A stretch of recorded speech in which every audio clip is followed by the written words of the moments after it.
आज के जो मुख्य अतिथि हैं इस अधिकार सम्मेलन के माननीय हमारे मंत्री जमा खां साहब हम लोगों के बड़े करीबी हैं और जब भी हम और आफाक साहब कोई संकट में पड़ते हैं, चाहे वो सामाजिक बात हो, आर्थिक बात हो, राजनीतिक बात हो, इनके पास हम लोग दौड़े हुए जाते हैं। इनको अपना हम लोग समझते हैं और उसका बहुत ही उचित ढंग से ये समाधान निकालते हैं। इस अधिकार सम्मेलन में आए हुए सारे मित्रों, साथियों, दोस्तों का मैं स्वागत करता हूं। और जब मैं काशी हिंदू विश्वविद्यालय बनारस में पढ़ता था, तब से इस काम को करता हूं जो आप कर रहे हैं। तो मैं तो भीतर से प्रसन्न हूं जब आफाक साहब ने कहा कि गद्दी समाज अत्यंत पिछड़ा वर्ग में अपने को शामिल करने के लिए एक सम्मेलन बुलाया है, तो मुझे बड़ा अच्छा लगा। ये इस समझदारी का जागना ही आपकी जागरूकता की निशानी है। मित्रों, इस पूरे देश को जिस मंडल कमीशन की रिपोर्ट ने आंदोलित कर दिया था, उसमें इस बात का उल्लेख है कि जो समाज, जो जातियां सामाजिक शैक्षणिक रूप से पीछे छूट गई और उनका आकलन और मूल्यांकन नहीं किया गया, उनका आकलन और मूल्यांकन समय सीमा के अंतर्गत होना चाहिए। चाहे केंद्र की सरकार हो, उसे ही यह काम करना था। पूर्व की सरकार हो, आज की सरकार हो, उसने यह काम नहीं किया।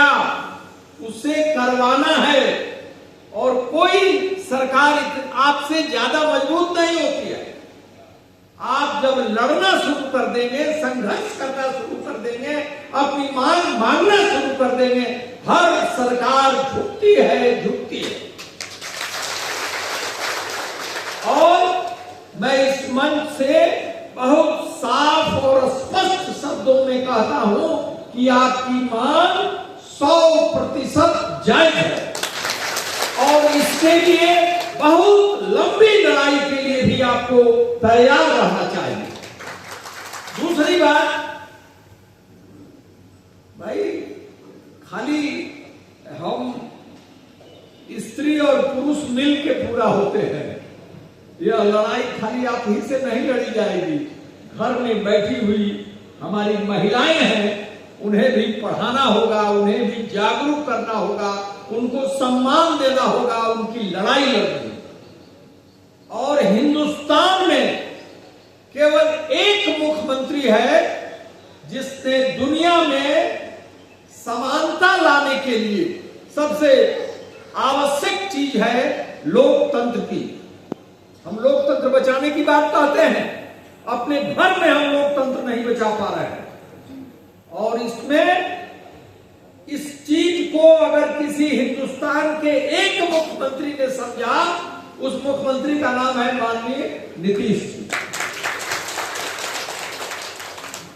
और इसी कारण से मैं आपसे अपील करना चाहता हूं कि उस आदमी की बनावट को समझिए।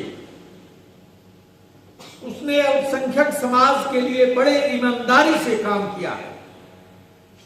वे केंद्र के साथ हैं, मैं इससे सहमत नहीं हूं, बल्कि बहुत सी राजनीति की मजबूरियां होती हैं। जो परिस्थिति है, हिंदुस्तान में एकमात्र ऐसा मुख्यमंत्री है जिसके कारण अति पिछड़ा और अल्पसंख्यक समाज पर कोई बहुत कुछ ज्यादती नहीं कर सकता है। मैं आपको वादे के साथ कहता हूं। तो एक मुझे आपसे ये अपील करनी थी कि हमें अपने, जिस प्रकार हमारे भाई आफाक साहब ने कहा कि पढ़ाई जरूरी है, तो पढ़ाई में बच्चियों की पढ़ाई भी जरूरी है। मैं थोड़ा और साफ ढंग से कहता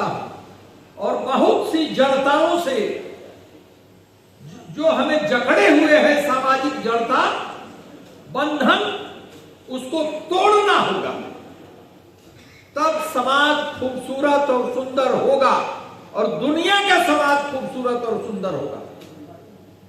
और ये मैं अपनी बात कोई नहीं कह रहा हूं, दुनिया में जो समाजवाद में विश्वास करने वाले लोग हैं, धर्मनिरपेक्षता में विश्वास करने वाले लोग हैं, समता में विश्वास करने वाले लोग हैं, इंसानियत के समर्थक हैं, वे तमाम लोग कहते हैं कि स्त्री और पुरुष दोनों के विकास के समान अवसर अगर दुनिया ने उपलब्ध नहीं कराया तो दुनिया सुंदर और खूबसूरत नहीं है। इस गद्दी समाज के इस सम्मेलन का मैं आपसे नम्रता पूर्वक निवेदन करता हूं कि बच्चियों की पढ़ाई भी होनी चाहिए। हमारी राज्य सरकार ने क्या किया है ये हमारे माननीय मंत्री बताएंगे।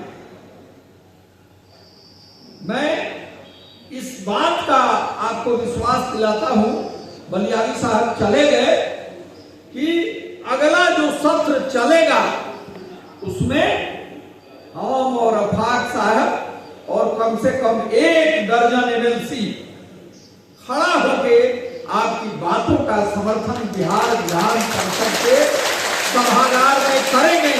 इसमें कोई शक शुबा की बात नहीं है।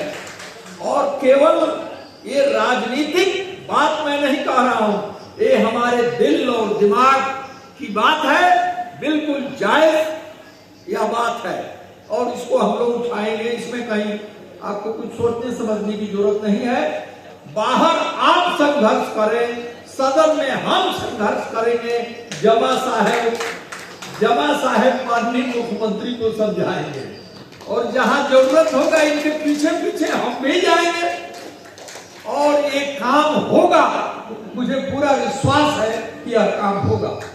इन्हीं शब्दों के साथ आप तमाम लोगों को मैं प्रणाम करता हूं और चाहूंगा, एक देश की बहुत बड़ी संस्था है भोपाल में, उसे देश के एक बड़े कवि ने बनाया था, वो भारतीय प्रशासनिक आईएएस भी थे। उन्होंने वहां लिखा है कि साहस से बड़ा कोई दुख नहीं, हारा वही जो लड़ा। सबको प्रणाम करते हुए अपनी बात समाप्त करता हूं। बहुत बहुत शुक्रिया सर। और